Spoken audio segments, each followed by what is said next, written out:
So, good morning, y'all. So, this is another update to that video.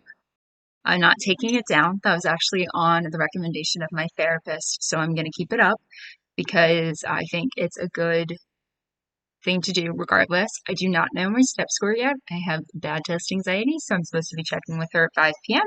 So, I think I'll uh, annotate or like add a little addendum to the video at the bottom, letting you know if I passed or not. Hopefully I do, because I would love to start rotations and be done with this journey in my life. But I wanted to make this video to talk about accommodations for the USMLE because it's not something that is talked about on YouTube. It's incredibly hard to find a lot of information about people getting accommodations and actually getting approved. In fact, you see more denials than you do acceptance. Rather, you don't see those posts. People don't post about those things, and I think that that's important. So to start this off, there are two types of forms that you can do. There is a form for if you have ADHD, any kind of other disorder, dyslexia, any other mental disease disorder. It's under the USMLE.org, and you go to the tab called Testing Accommodations. MVME Disability Services, shout out to them. They're actually incredibly helpful. If you call them and you ask, I had a specialist, I'm going to say an initial, M, who was really, really helpful. I've talked to somebody also called S. They're incredibly helpful. So please call the number if you ever actually need any help. They're faster when you call the number and have your USMLE ID ready. Regardless, there are two separate forms that you can do. So if you want extended time, I said that in my other video and that was wrong. Extended time is extended time on the actual blocks of the test. Break time is actually just between the tests. So what I did is I applied for extended break time. But because I didn't have the information that I have now, I did the full form. So when you do the full form, it's a page form, and you are going to write your name, you're going to write your schools, all your schools, you're going to write your MCAT score. Some of them even ask you to send the MCAT score, so you have to go into your AAMC and find it. You are going to be asked if you have any other conditions, what accommodations you get at school. So you get accommodations at your med school, you are going to need to contact your med school. You need to get a certification that you get certain accommodations at your med school. Now, the biggest hurdle and the biggest part are, I think, three things. So the first one is the psychological evaluation. If you are applying for extended time or even extended break time and want to be as clear and thorough like I did, because I didn't want to get rejected, honestly. But I mean, you do all you can and you just hope, right? So I got a psychological evaluation. So you can contact a psychologist. It does not have to be a psychiatrist in your state. Insurances can pay and they cannot. They actually will if you get an insurance claim and reimburse. I think I paid about $2,500, which is pretty cheap actually for it. They can run up to $6,000, but that is a good thing to get. A series of tests. It's over 5 hours. I would recommend splitting it into 2 days. If you take medication, because I take medication at the time, I do think you take it without medication. It helps you. It was a full 13-page report. The psychologist, if you are in the state of Georgia, contact me because she was great. It was really thorough. She really talked to you, really got to know you, really put everything in. And then she, at the end, assesses you for what she thinks you get. I've gotten accommodations in med school, so what I get is extended time on my test. I get a quiet room, a quiet space, ability to use headphones, and of course, snacks and breaks.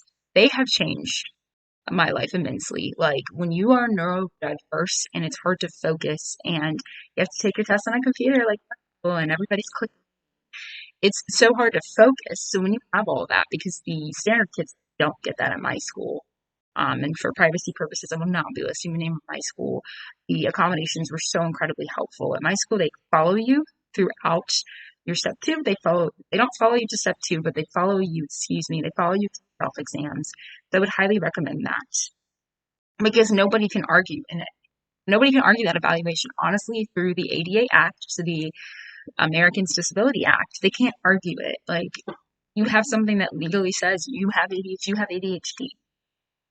And then I would recommend, the personal statement. It is a weird personal statement. It's one of those things where you have to write it like you're disabled. And that's really weird because nobody writes a statement like that. But you have to write a statement to essentially really argue your case on why you need accommodation. So for mine, I argued for extra break time and I included anything I could think of. Because the reality is, if you have ADHD or a lot of these disorders, you've always had ways to cope with it. That's still, that is still putting you at a disadvantage. Just because you figured out how to work out what you're doing does not mean that you're, you wouldn't benefit from the accommodation. If you want to even playing field, if you have to go above and beyond, I think I didn't realize that, but if you have to go above and beyond on a lot of things, fine on their own, then, why not? You are so important and you deserve your accommodation. So do it. I was scared about it. I was scared about doing it. The personal statement took write and rewrite. Call in. Again, reach out if you need any help with that. So after you do that, any additional documentation, I had report cards, and because I didn't get accommodations until med school. So you don't get accommodations until med school. It's a little bit harder to prove. So you really have to show it to them. And I'm sorry that you have to prove, like, whoever, I don't know what MBME does. They're just not like, they have to consider your accommodation and impairment. Again, why would you go through all that work and wait all that time? But you have to, sorry, I have to go, so I'm checking the time. So you have to get any additional accommodations. If you have a report card saying that you were distracted, if you have letters from the school, if you have anything that you can think of. I got a psychiatry letter actually because ADHD typically does comorbidities. So I got a letter that also helps with, that helps with the actual, I see a psychiatrist, okay, out there, and that helped. I got a letter from a therapist. Anything can help. Anything and everything, send it all in. The waiting game. So if you do the big form, the long, lengthy form, they say 60 days. It takes about 70, sometimes 80. In fact, I had to take step 1 originally late. I was going to take it in April and I took it in June because I wasn't ready, but I had to get it pushed back because I didn't have the accommodations. It puts your scheduling permit on hold until are approved or denied the accommodations. So if you're approved the accommodations like I got a certain accommodation for break time. You can't even schedule a test online. You have to call. There's a special number that they tell you to call and you have to call. You have to call every time you want a week or change. You can go online and look at the date. But bear that in mind. I switched my dates 5 times. It can be done, but bear that in mind. It's not that easy to switch a date. Now, if you just want the additional break time, you don't want to do all of that, and you don't have value, there is a form that's just for additional break time, and it's a 30-day turnaround. In fact, a friend of mine did it. I recommend it to her. I had already had most of the other stuff because I had started doing it earlier, but if you decide to do that, you just need a letter from a psychiatrist saying you have it, and you're kind of a shoe in. I don't know what the implications of that are for step 2, though, because if you do the long, lengthy form for accommodations, because I called, one of the persons in disability services told me that my accommodations stay the same. If I got accommodations for step 1, I'm going to get it for step 2. I've submitted all the documentation to them. I just have to fill something out. Is that the same for the smaller break time one? No idea. I don't know. I will have to report back. But I just want to know that it can be done. It is a process. It's a process to have this, and it's quite sorry.